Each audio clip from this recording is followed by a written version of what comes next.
Want to make money by recommending products online, becoming an Amazon affiliate, or joining the Amazon Associates program is one of the easiest ways to get started with affiliate marketing in 2025.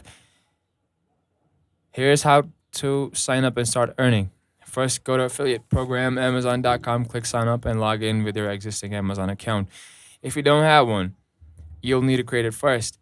Next, Amazon will ask you for your website, YouTube channel, blog, or social media pages. You don't need a massive following, but you do need at least some public content that shows how you'll promote Amazon products.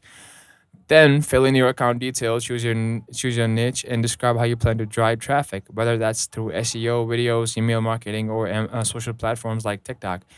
After that, you'll be taken to your dashboard where you can start creating affiliate links for any product on Amazon. Just use the get link tool, copy your unique URL, and paste it into your content. Every time someone clicks or buys, you earn a commission, no extra cost to them. Important tip, you have 180 days to make your first qualifying sale or your account may be closed. So once you're approved, start sharing your links early. Amazon affiliates earn anywhere from 1% to 10% per sale, depending on the category. It might seem small at first, but it adds up, especially if you are recommending trending or evergreen products. If you want a simple way to monetize your content, becoming an Amazon affiliate in 2025 is a great first step. Follow for more creative tools and passive income tips.